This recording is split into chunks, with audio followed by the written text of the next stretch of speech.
Welcome to First in Fiction, your first stop for learning to write fantastic fiction. I am your host, Aaron Gansky, author of The Bargain, the Hand of Adonai series, and Firsts in Fiction. And I'm, I had a fancy introduction here. It's been one of those days. I've just finished a deadline. I'll just go with the simple. I'm Alton Gansky, the writer of numerous books, coming to you from my secret hideaway in Antarctica, my little writer's place beneath the ice. I do feel that that's not true, that you're not actually in Antarctica. But You doubt me? I do. It's a great story, though. It's a fantastic story. And with us today, you'll notice I advertised that we would have Dennis Fulgoni with us, and he was unable to join us tonight, but we do have Molly Jo joining us tonight, and hopefully for the foreseeable future as a producer. The recently promoted Molly Jo will be watching the chat rooms, taking your questions, encouraging questions from the chat room, all that kinds of stuff, all the stuff that we should be doing that we don't do ourselves because we're too busy trying to keep coherent thoughts coming at you. So Molly Jo, thank you for joining us. And why don't you introduce yourself for our new listeners? Molly Jo, really. I am a blogger, a writer, social media ninja, marketer, just do a whole bunch of stuff for a whole bunch of people. So here I am. And because I do a whole bunch of stuff for a whole bunch of people, including yourself, you and your dad asked me to officially step out of the chat room as a chatter and now become a producer on the show. So I'm really excited for that. Thank you. Yeah, exactly. Yeah, our real goal is we need somebody to write herd on us, Yeah. Someone to keep us on track. That's true. I can do that. We saw that you didn't have enough on your plate. You have a lot, but you have a very large plate, so we just decided to serve you some extras there. So well, it's always doing a little bit of the same thing for just more people now. So yeah, exactly. So well, we do thank you all for tuning in and listening. And Pops, I'll kick it over to you, and you've got our publishing term for the week. Yes, I don't think we've done this one yet. A wise man would have written all these down, but I don't know any wise men, so being left to myself. And that is denouement, and it's spelled like denouement. It's French. And you'll find it mentioned mostly in movies or in speeches, but it certainly applies to the literary world. A denouement, again, spelled like denouement, and it comes from the mid-18th century French for dénouer, which meant to untie, to unknot, to be even more specific about it, to unknot something. And a denouement is very similar to an epilogue. Epilogue is from the Greek, which means on top of the words. Epi just means on top of, like epinephrine means on top of the kidney. Epidermis means the top layer of skin. Epilogue is from epilogos, logos meaning word, so it's the top of the word. It's really the end of things in the writing. So in the book writing world, and especially in the fiction writing world, there will be a denouement or an epilogue, and for all practical purposes, they're the same thing. There's subtle differences between them. In a denouement, you're pulling all the strands of stories together and tying them all up, and so that the reader has a nice, clean finish at the end. An epilogue often goes one step further, and it deals with the characters after all the action's over.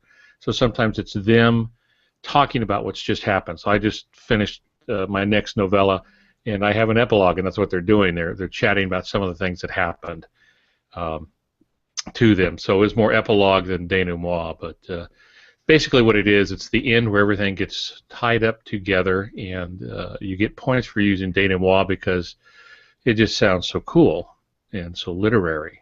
So denouement, spelled like denouement with an E in the middle, and it's the last part of the book where you tie everything up.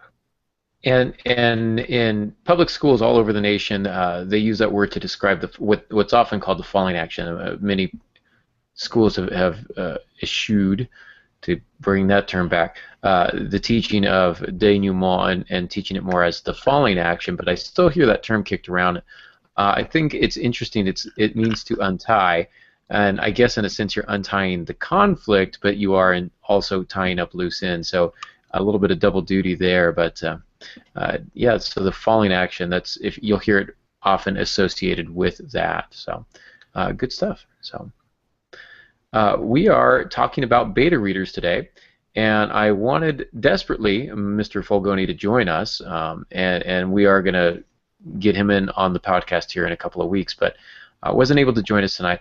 The reason I wanted him along is because he's one of my most trusted beta readers. Former host Steve McLean, also one of my trusted beta readers. And it is probably those two voices that have most shaped my writing.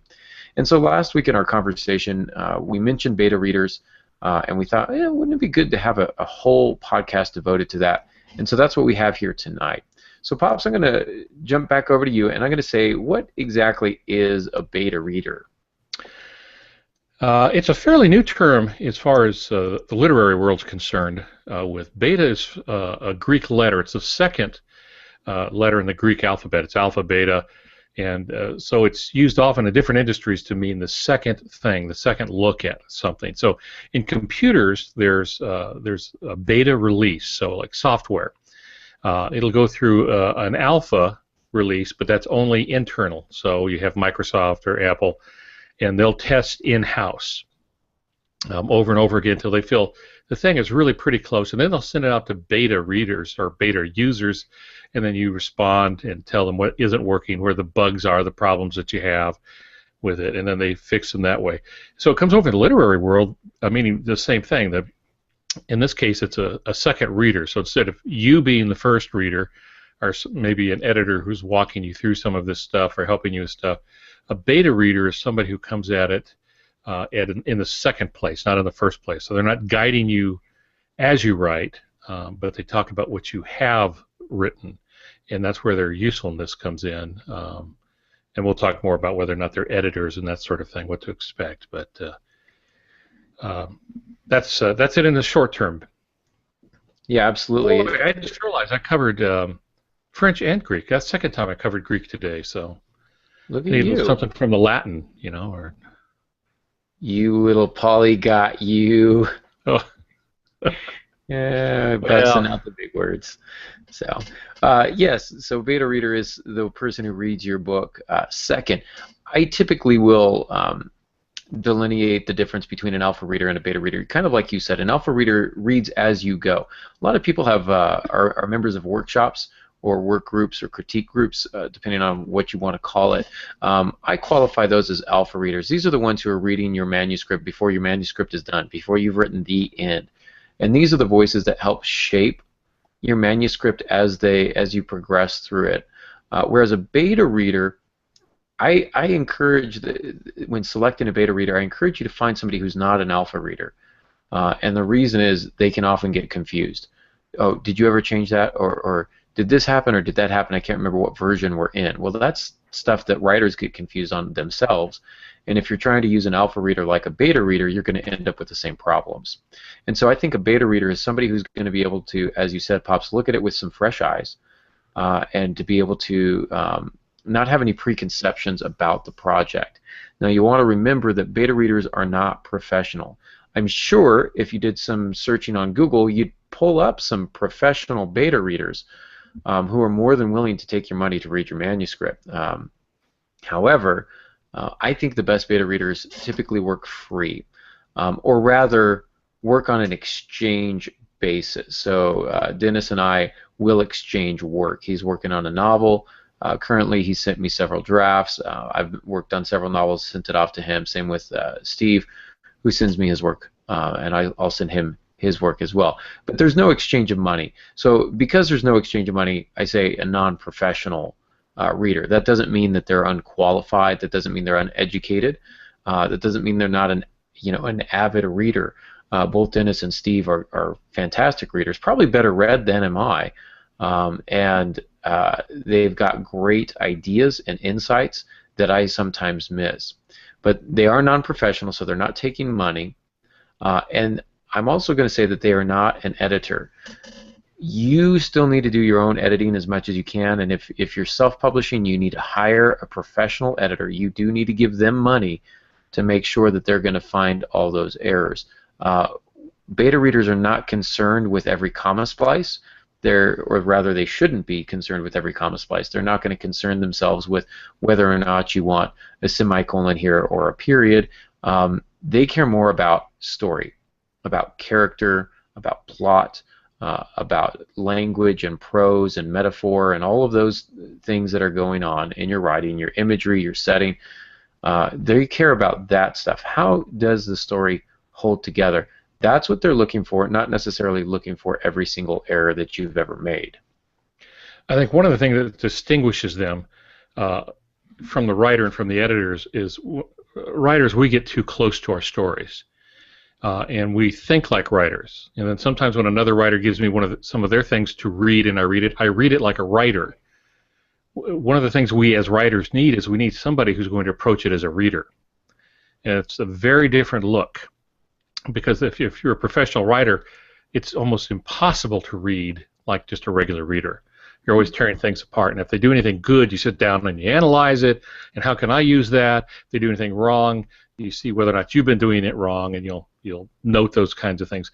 A beta reader may pick up things. For example, for me, your mom, my wife, is one of my beta readers. She's been reading my stuff for 20 years, so she knows where I tend to trip up. I drop endings, the there, conundrum. I'm always getting those things wrong. But she goes through and she knows what to look for, so she does some editing. But she's not reading it as an editor. She'll just notice that you misspelled this. There should be 2 O's in that word 2, not 1. She'll just catch those things, and that's fine, but it's not a fully edited document. What she will do is she'll go through and say, I don't understand this paragraph. Earlier you said this. This sentence is missing words. I don't know what you're trying to say. I don't know what this term means. I got that today. I was talking about a davit, and apparently not everybody knows what a davit is. So I had to put it a little, what are you going to do, Perfectly good word like davit. And so I had to put a little phrase in there that's going to explain that so the readers who might not have ever been a window cleaner or lowered a boat over the side of a ship or something like that will know what a davit is. And for those who may not know what a davit is, it's like a small crane that you lower things down with. So window washers use them. Boats being lowered over the side of a ship, those are davits. So, but those are some of the things that say this is what stopped me in my reading. So that's really the difference. Is they're coming to the manuscript as a reader, they're not coming to the manuscript as an editor. Yeah, and they will find, like you say, some editing mistakes, some of the glaring ones. They'll find those, and that's fine. But that's not their primary focus, like you say. So if they're not looking specifically for grammatical errors, what are they looking for? Well, we've talked about a few things. First of all, they're looking for characterization. They want to see that the characters are developed. One of the comments that I got often in the Hand of Adonai series is that there was a particular character that was a little too good to be true. Didn't seem believable. And I got that from a couple different readers, and so I worked on that character. To me, that was an indication that the character was a little bit flat. So I wanted to pay attention to that and develop that character. They look at your plot. They look at the pacing, like, okay, do we really need this scene? I've gotten the comment before that says, this is a beautiful scene, I really love it, do you need it? Question mark. And you talked, Pops, a little bit about beta readers reading as readers, but both Steve and Dennis are also writers, and I think sometimes it's good to have a writer's eye as well, because they can understand, okay, I see what you're doing here, but you're not delivering because of these reasons. So maybe you have one that's a reader, or a writer rather, and maybe one that's not, but the primary focus is for them to read as a reader, to look at your pacing, to look at your prose. I love working with Dennis because I'll send him something, and I know if there is a cliche in there, if there is some tired metaphor, I just get comments back from him now that are hilarious. They don't even say like this is cliche, or he just goes question mark really, really this is what you're going with, or he'll just say come on now, you can do better. And now I just get comments to say, you know what I'm going to say, right? We've been doing this for a number of years. So now all he has to do is put a little comment bubble, and I already know what he's going to say. Oh, yeah, drop that one. but a lot of times they'll leave comments as they go through, but they also leave comments at the very end. And what they're doing there is they're looking at the whole of the work. So as they go through, they look at things, character, plot, pacing, prose, but they're also looking at the entire work together, and where things are lacking. I am notorious. I beta read often for a few friends of mine, and I'm notorious for saying, I loved this book, or this story, but you have too many characters. You need to cut 3 of them. And I'm blessed enough to have good friends who say, "Oh yeah, okay, that makes sense," rather than "How dare you, insinuate that I must cut a character." Writers know sometimes too many characters complicate things, and if a character's not pulling their weight, sometimes it's better just to get rid of them. Especially in really short fiction, flash fiction, short stories of 20 pages or less. In a novel, you can get away with a little bit more, but for the most part, finding those auxiliary characters that are just not developing into the main characters that you want them to be, the characters that are on the fringes. Is this person supposed to be a main character, or are they supposed to be just an auxiliary character? The beta readers are really good about finding that kind of stuff, and they will save your book a lot of times. You want them to read. They're a beta reader because they're reading second, meaning they're reading before you send to a publisher. Okay, don't employ these people after you've sent to a publisher. That's too late. They need to see your work before you send it off to a publisher. I have a question on that, Aaron. Yeah. Because we're talking about it a little bit in the chat room, but what if Tess made a comment that she has beta readers. One of them is an English teacher, so she tells her not to read it with a red pen. What do you recommend for something like that? I'm of the mindset that if they're beta reading, yes, they're going to help you. The major edits should have already been done, but if they find stuff, you want them to point it out, even if it structurally changes the story, because it would, if they find a flaw or something like you've just talked about. Pops, I'd love to hear your ideas on this as well, but I'll say, in my perspective, that I would agree with that. Don't read with a red pen, and the reason is if you're an English teacher and you have a red pen in your hand, you are editing. That becomes your job. It's an instinct you can't really put away. I've gotten to the point now when I grade student papers, if I'm not specifically editing, I don't have a pen in my hand. I will put the pen down and I will read the entire work, and then I'll pick it up and I'll say something at the end. That's really what beta readers are for. But you also made a good point that the bulk of the editing should already be done.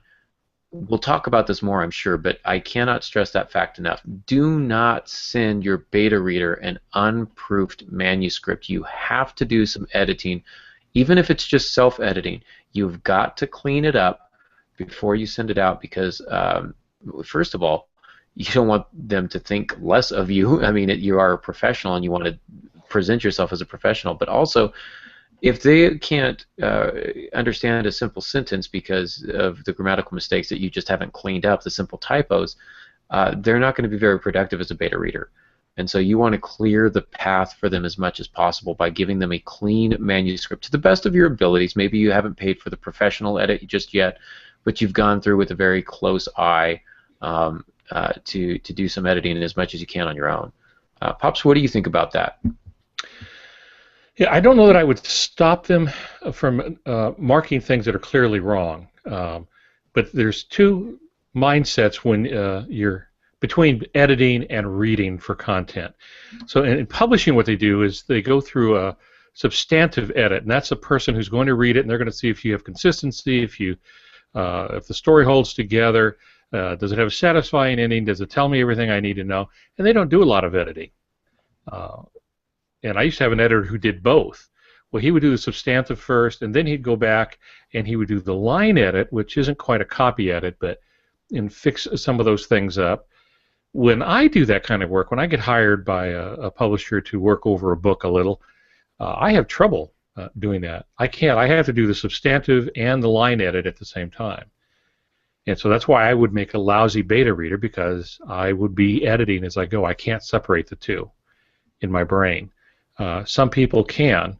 Most publishing houses have separate people who do that. So they have substantive editor who looks at the big picture, the story. They have the line editor who fixes some of the content and the sentences and makes sure everything's clear. and then you have a copy editor, which is a special breed of genius, and they go through and make sure the manuscript conforms in grammar, usage, that sort of thing, to their house style. And those guys don't always get along either. They get into fist fights. You got to watch the copy editors. You know, they're tough, and that's because English there is no hard and fast rules in English. We think there are. We're taught that there are, but they're not. You can always find exceptions to them. So a lot of it depends how you're trained. So yeah, if they see stuff, I say fix it. The few people, I don't use a lot of beta readers, but for example, with your mom, if she sees it, she calls it out. I'm famous for typos. I wrote another one in this last book. Fortunately, I caught it this time before your mom had a chance to put a smiley face by it and write it down in her book, such as somebody dying from eternal injuries and some of the many others. If the injuries are eternal, I guess they would die from that, but still sadly have those same injuries. Well, that's how the sentence came across. You shot up bad, and you're going to die, and you're going to still be shot up bad when you're done dying. So I just thought, and of course what I meant was internal injuries, so I don't know if the computer changed it. That's what I go with, but I probably messed that up. So if they catch those things, that's fine, but that's not their goal. Their goal is to read. The beta readers, their goal is to read and see if it's a good story. I think one of my favorite typos that I had was the compound comma slice, which I guess is what grammar ninjas do, is the comma slice instead of the comma splice. But how important a little P is, that sounds weird. Okay, we're moving on. The one today was I had to, this next story is supernatural suspense, monster kind of horror kind of thing, so this novella. And I had a guy on the ground, and he was writhing.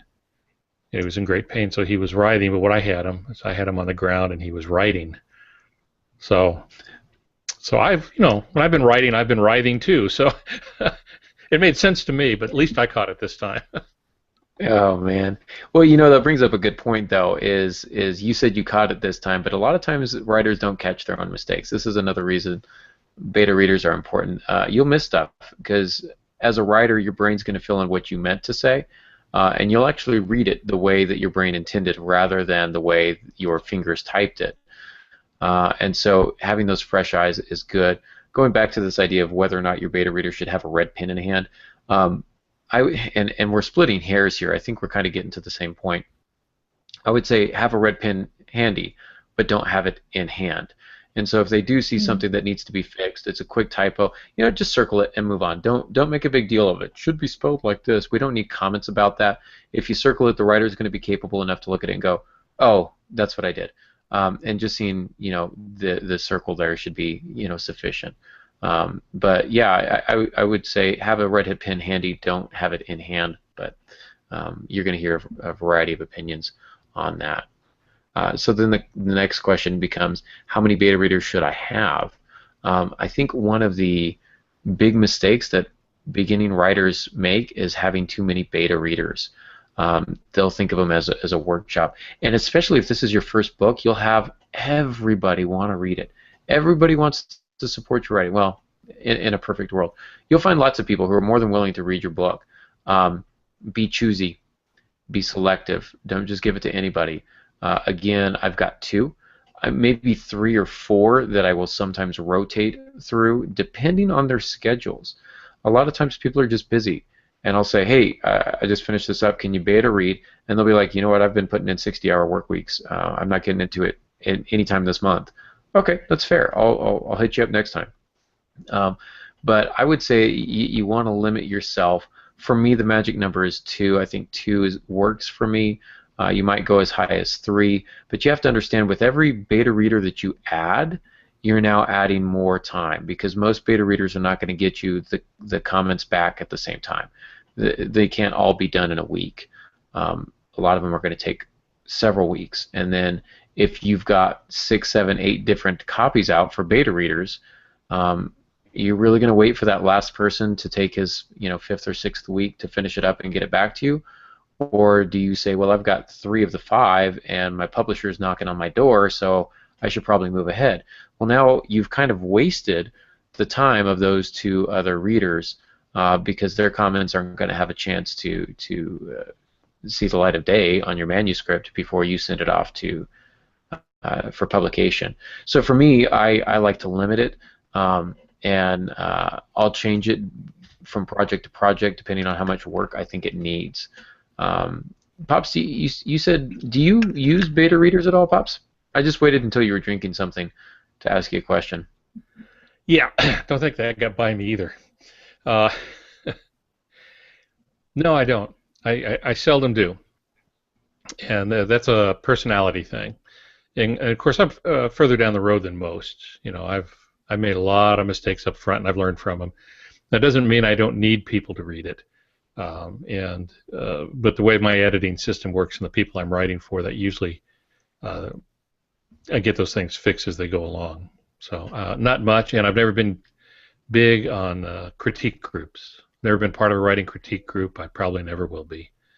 I don't say that they're bad. They're just not for me.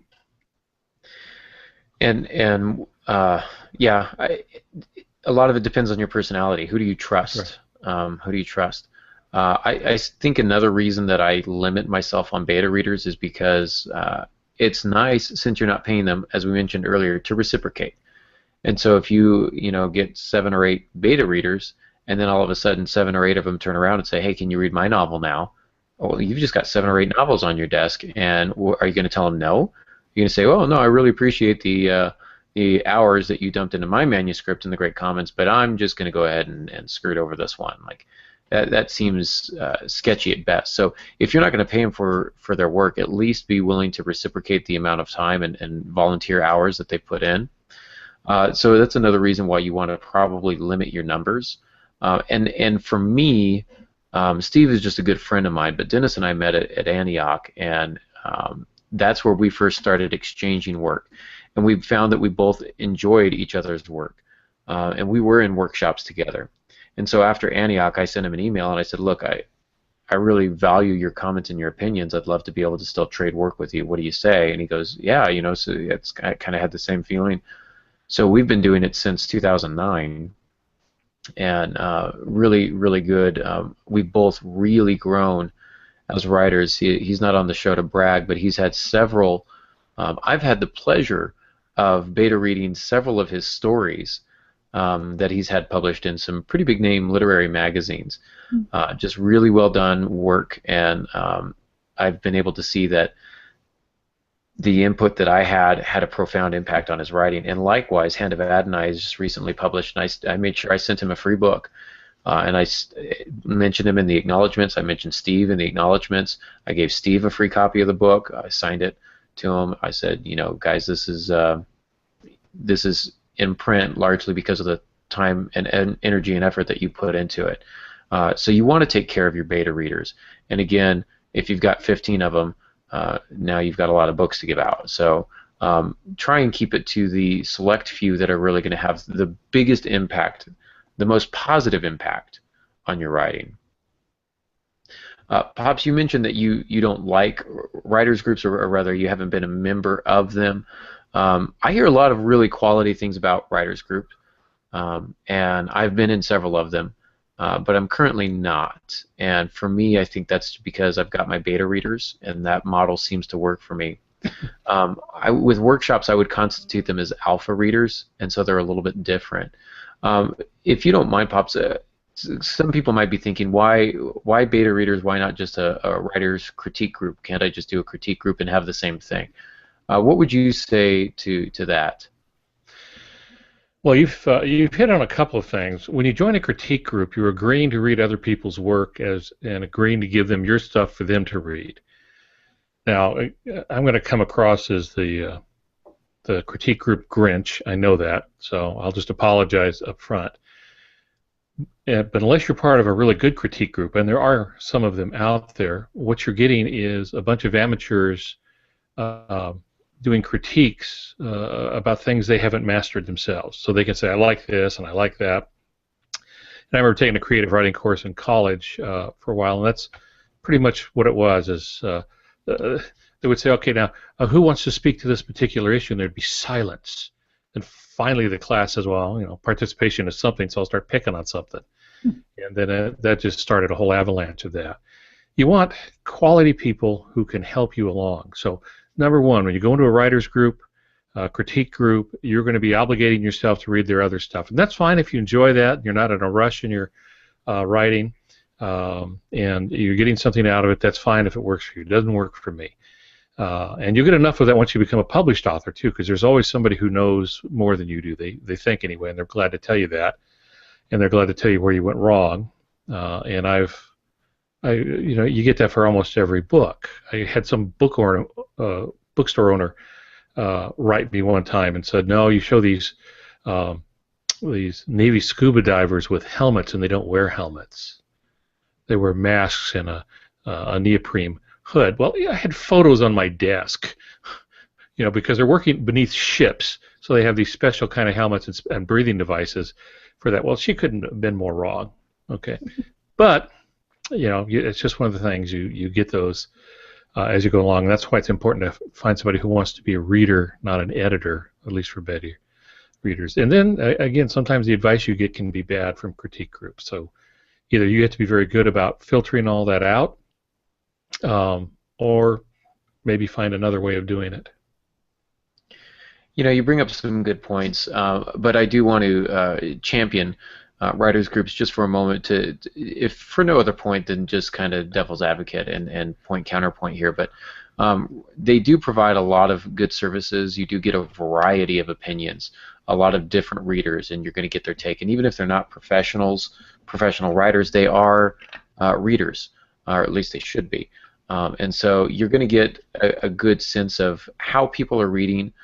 Some places that are unclear that could be clarified, some places that may be lacking that could be drummed up. And I've gotten a lot of really great feedback, especially in my days at Antioch, about ways the story might improve. And so I've benefited from those greatly. But I've also been a member or subject to workshops that were less than productive, that were very demeaning. I've had one person, say, "Well, I didn't read this because there were too many comma splices." I was like, okay, well, and it wasn't my work; it was somebody else's work. But he was so dismissive of the efforts of this particular student that when it came time for him to be workshopped, nobody had anything positive to say. They just basically jumped all over him, and he had it coming. But at the same rate, he didn't get much out of that experience, and neither did the other writers, and so. They can have their drawbacks. Some of them are really, really competitive. The Iowa Writers Workshop is famous for this. This is where all the big name writers go. This is where, Kurt Vonnegut taught there. You name if they've got a Nobel Prize on their desk, they were probably at the Iowa Writers Workshop at some point. And it's a group of people who try to deliberately sabotage your work because they know that you're in competition with them, and they see it as competition. And I want to be the Nobel Prize winner for literature, and not you, so I'm going to tell you some things to fix in your book that clearly don't need to be fixed. And so you need to watch that. Basically, if you're going to be in a writer's workshop, make sure that you understand that they're alpha readers, number one, so they don't work as beta readers, and number two, you got to find some good people with good hearts, and good eyes as well. So. Well, the other advantage, if I can speak on the positive side of this, of some critique groups, is writing is a very lonely profession. And writers are, what's the psychological term? Weird. And we tend to be different than the rest of the world. That's probably true for doctors and, just everyone in their own way. And so sometimes it takes writers to understand writers. That's a great thing about the conferences we go to, is that one of the real benefits is you get to sit around with writers, and you get to ask questions and talk about things that might even be related to writing, but it doesn't matter. You're of the same mind, you have the same love, and not everyone understands it. When I tell people I'm a writer, I say, "What do you do for a living?" I was on an airplane. "What do you do for a living?" "Oh, well, I'm a writer. I write books." And the guy looked at me. You couldn't get a real job? And Okay. Oh. Can I show you the door to the wing? Um, because they just don't understand. Yeah. They don't understand. So Yeah, it does. It takes writers to know writers. Even readers. I had somebody read my book recently, and they're like, "I really like your book. This part's boring. I don't know why." Thanks. So you read my book and wanted to tell me how terrible it is. It's fantastic. But that kind of thing, like, I don't know why. Well, then you're not helping me. Why are you telling me? Um, you got to find somebody who can articulate it right. Which brings us to kind of our next point. What do you look for in a beta reader? I think there are several things. First of all, you got to find somebody who's willing and somebody who has the time, right? You want somebody who can be tactful, but also specific. You've got to find somebody who's not going to just stroke your ego and tell you what you want to hear. You don't want a yes man here. You want somebody who has the confidence to be able to say, you know what, this just isn't working. A lot of times that's where a writerly beta reader is good for you, because they can understand, like, oh, I know what you're doing, I know what you're trying here, and it's just not working. Your mom probably is not the best beta reader because she's required by law to love everything that you ever do, and so you want to find somebody who can say, you know what, let's fix this place here. But somebody who will give you some encouragement. You don't want them to be completely down on you. You want somebody who's going to encourage you and encourage you to keep going, and somebody who understands what you're trying to accomplish as an author. They have to understand your vision, what you want from the project, and that's one of the things that I would do with your beta readers. I would send it to them and say, look, here's a quick synopsis of the book. This is what I'm trying to accomplish. This is really what I want out of the project. This is what I want it to convey. And then let them say, you know what, it's working, or it's not really working, or you did this other wonderful thing that wasn't even in your vision for it, but I think it can be part of your vision. So you want somebody who's going to give you honest feedback, but also somebody who's going to be able to encourage you as well. yeah, you know, Jenny Snow makes a good point. She's talking about her critique group, and she says that there are other writers there who are published more widely than me. Now, to me, that's a whole different ball game, because now you're dealing with experienced people who have been on the flip side of this. They know what it's like to receive criticism or suggestion, therefore they know how to give it. If you can get in a group like that that has published authors in it, then I think you're just you're making great strides. You're going to get some real help there. Now, I was part of a small group. Jack Kavanaugh, who'd been a guest on this program, was part of it. It was just three of us who'd get together and encourage one another, do a little editing, but say, this is what we really like about this. This part here is a little confusing, but I think you can fix that with another line or two, and then off you go. And that worked out well. But if you have professionals there, like Jenny's talking about, then you can really learn some things, especially if you're secure, you know, in yourself as a writer. Unlike me, if you're insecure, then all these things hurt a little bit, but you still have to look at it. And I've had that. I've had editors that have just not been in the field very long. They've never written anything. They just don't know what it's like. And then I've had editors that have been almost grueling. But every time I'd get up in arms and scream and shout and say, I'll never work with this guy again, I come to realize that he's been right each time, which really irritates me even more. You know, it's one thing to have something pointed out, but then to have the person be right about it. That's just, you know, categorically unfair. But he is such a good editor that I've learned to take it on the chin, and I needed to. So if you've got quality people there, then a group like that can be good. Well, C.S. Lewis and the Inklings is a good one. Tolkien was part of that for a bit. There was just a lot of famous writers, and they would go out and have a nice beer at, was it the Eagle and Child pub, and they spent half their time tearing down other writers, and then the other half of their time they were pretty brutal people who weren't there, encouraging each other in what they were doing. It sounds like fun. We need to go grab some beers and tear down other writers. Or I guess what we could do is, yeah, in England. Otherwise, what we could do is, yeah. Otherwise, we just have beer right here and tear down other writers. I mean, it's like we're halfway there, right? We're just missing the beer right now. So, but yeah, you bring up a good point. What happens if you disagree with your beta readers? You're mentioning it in the context of a writers group, but what happens if your beta reader says, hey, I think you need to fix this, and you disagree with them? How would you handle that, Pops? The thing to remember that it's still your book, beginning to end, and they're not always right. They're not always wrong either. So you have to go back, you take a look at it, and I go, no, I think they just missed the point. And even with professional editors, I've done that. And I'm thinking of Dave, for example.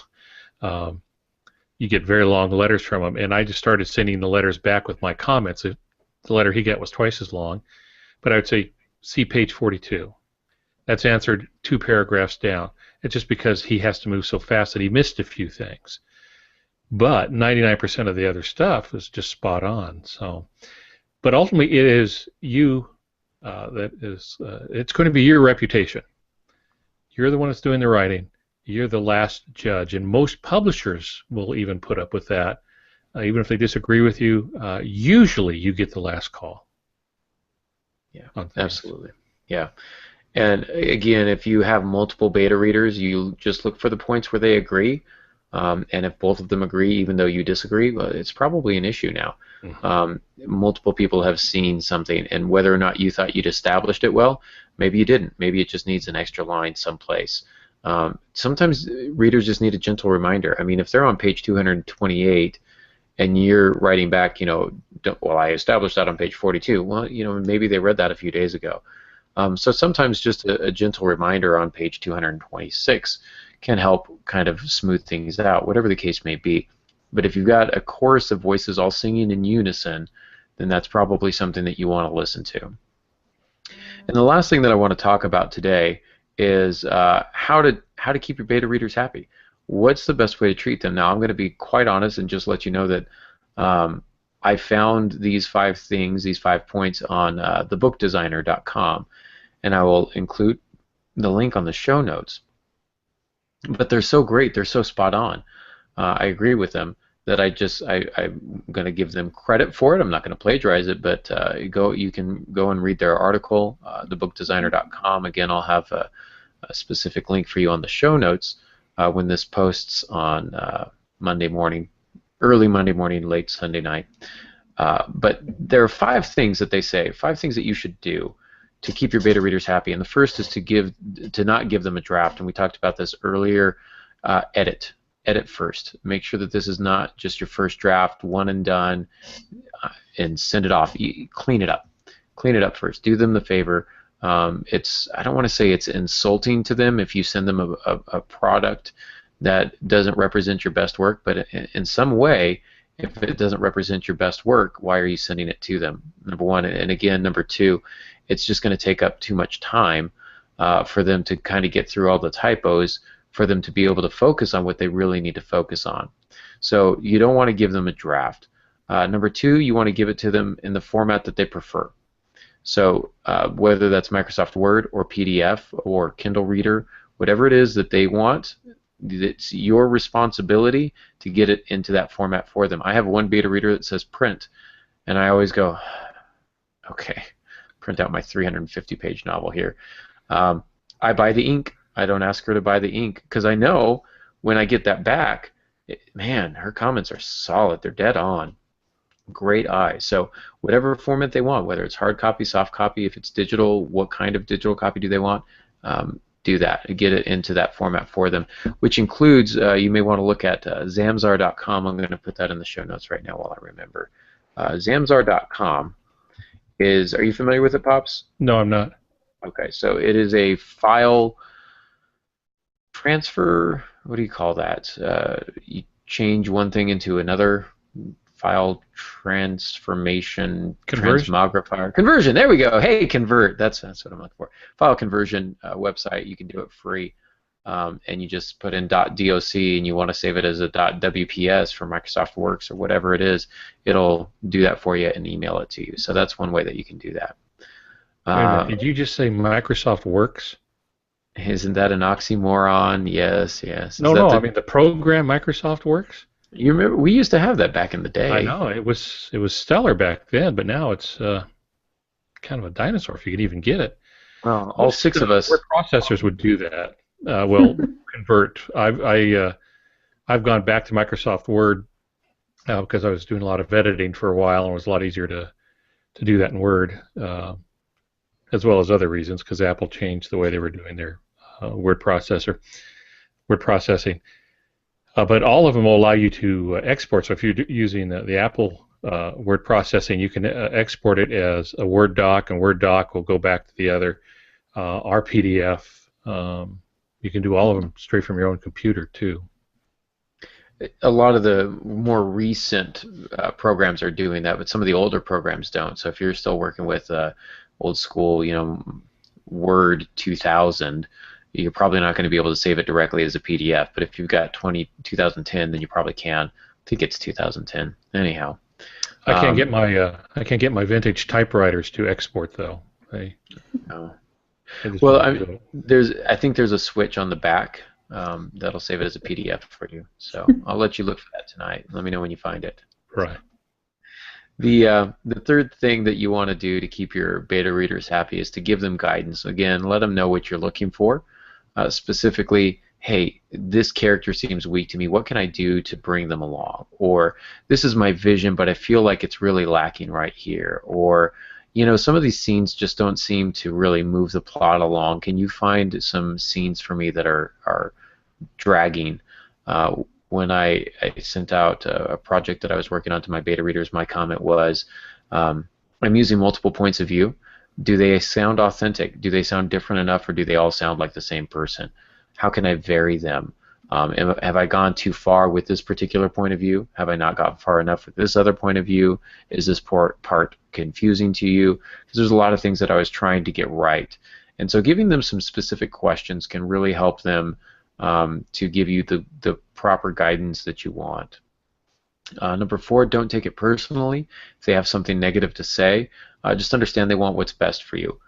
They wouldn't say it if it wasn't true. If you picked your beta readers properly, they're not going to say something that they don't believe and that they don't think is true. And their opinion matters. And again, if you disagree with them, then you talk with them about it, and you say, well, I thought I had established this here. Well, maybe it could have been clearer. But have the conversation in a professional way. Don't browbeat them. Don't get your feelings hurt. Don't go crying into your beer if you're tearing down other writers, whatever the case may be. But don't take it personally. Just understand they're there to help you. And lastly, as we've said several times tonight, return the favor. When they have something that they've produced, be sure that you take a look at it and give them the same time, the same courtesy, the same professionalism that they gave to you.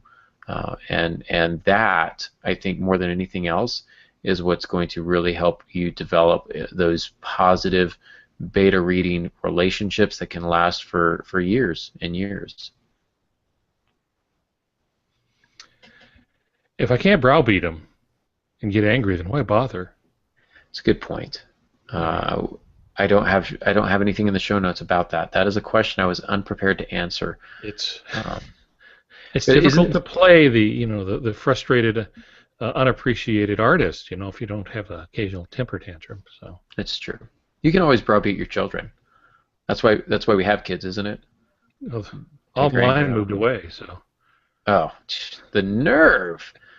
Some of them have podcasts about writing. So pretentious. So, well, that's what we got here. Any last-minute comments, Pops? No, the beta reader thing, while relatively new, let me back up. The term is new. There's always been those who've put their work out to read. Fitzgerald would let Hemingway read some of his stuff, and vice versa. That didn't always work out real well, but nonetheless, they would do that sometimes. With that, it is a useful thing. If a good beta reader is worth his or her weight in gold. Agreed. I wouldn't trade mine for their weight in gold, unless, I mean, that's hyperbole. I might actually consider it, but that'd be a lot of gold. Anyhow, all right, we're moving on. So, Molly, how's the chat room looking? We have any questions from there? We've pretty much covered the questions that were on there. I'm going through it right now. Some comments. A lot of people are in between using beta readers and or critique groups. Some do both. I'll approach Jenny's comment about using the critique group. Tess uses both critique groups and beta readers, and that looks like that's about it. No other questions. We've already covered those. We must have done a really good job tonight.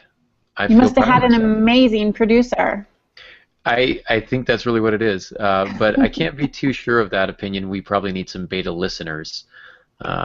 See what I did there? Okay. I see what you did there. Well, All they do right. that in podcasting. They'll do a couple shows and ask people to be beta listeners. Well, It's there you actually go. not a Now bad I have a idea. new goal. There it Yeah. is. Excellent. Great. Thanks, Al. Like, I already don't have enough on my plate. Didn't we Oh, already have this conversation? I was going to ask you to do some work for me. Now I don't know what to do. Yeah, Oh, you can throw it my way. It'll be leftovers. Molly's got too much on our plate. I don't want to put anything more on it, so I'm going to get her a new plate and put some on that. Thanks. As long as it's, sugar and chocolate, You we'll be get, fine. you got a new plate out of the deal. I mean, that's a win-win right there. So. All right. Well, Thanks. Molly, thank you so much for helping us out, and as we move forward, we'll kind of figure out your job description a little bit better, but it is really nice to have you along, and did a great job tonight, and hopefully be here with us next week, yes?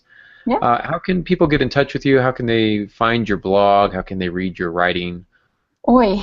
Well, right now my blog is franklymydearmojo.com. However, there are technical issues. Apparently a lot of people with the same type of setup are having issues. So I'm not sure if people can access the blog this week or not until they get that taken care of. Otherwise, you can look me up at Molly Jo. Just Google me, Molly Jo Really, and the last name is Realy. And I'm all over the internet with my blog and Facebook, Twitter, LinkedIn, and you can find me. Excellent. And Pops, how can people get in touch with you? Take a ship south towards Antarctica. Altongansky.com, though, it's been pretty dormant lately. I've been doing most of my blogging at Blue Ridge Mountain Christian Writers Conference. And I also do something for Novel Rocket once a month. But if you go to BRMCWC, it's the initials, we blog over there, and there'll be more and more blogs coming from other writers and the like. And since I just come off two very tight deadlines, overlapping deadlines, and I've been very punchy, tomorrow's blog will show that. No, Talk that'll about be fun. the writers, the things writers go through, the before. This is the greatest thing I've ever written. No editor will ever reject this, and halfway through you're saying, I'm going to write myself a rejection letter. Anyway, so there's just a whole bunch of those kinds of things. So I got to read that. I think I've just gone through that. I just finished a manuscript, first manuscript, or first contract I signed without actually completing a manuscript, and I just completed the first draft, so I'm going back through and doing my edits and my cleanup. And I think I talked with you about this, Pops.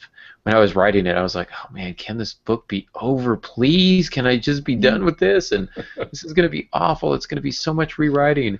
Going back through it, no, it doesn't suck, and well, this part's actually pretty good. So I think I've found a happy medium. I give signs that you've been on deadline, and one is you take your latest chapter and ask your dog to read it, and then you realize you don't have a dog. That's how you know you've been on deadline. Oh man, that sounds like my life. Welcome Yeah, to that'll be up tomorrow. So. yeah. You know what? Email me or rather, put the link on the show notes when that goes live, and I'll make sure to put that on the show notes. If it's not on the show notes, then I probably won't put it on the show notes. This is really confusing for people who don't understand. Okay, so we do show notes to follow, and then I take those show notes and put them on the actual post when this goes live on late Sunday nights. So I'm now rambling, and we are done with our time. Thank you all for joining us. And, Wait. Oh, wait. No, waiting.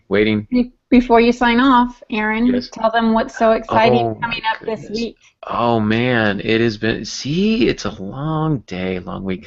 If you are in the Southern California area, I will be doing a book signing at Barnes & Noble at the Mall of Victor Valley, and I'll be there this Saturday at 3 p.m. I'll be there until I sell out, which might be 3:15 p.m., or it might be March 15th of 2016, whichever comes first. So if you are able to come out and buy a book and get it signed and say hi, that'd be great. Love to see you guys again. Love to meet some of you for the first time. And if you're not in the area, just go ahead and buy a plane ticket. It's not that cheap. And you've got which books are going to be available this Saturday? I will have predominantly The Hand of Adonai, but I will have a few copies of The Bargain available. I might have one copy of First Sin Fiction that might sneak its way in there, but mostly The Hand of Adonai is what I'll have. So, did I forget anything else? Not yet. Oh, phew. This is why you are our producer, to make me not be dumb. So, well, I work with what I have, so. Yeah, it's a challenge, I'm sure. Well, we thank you all for listening, and until next week, good writing.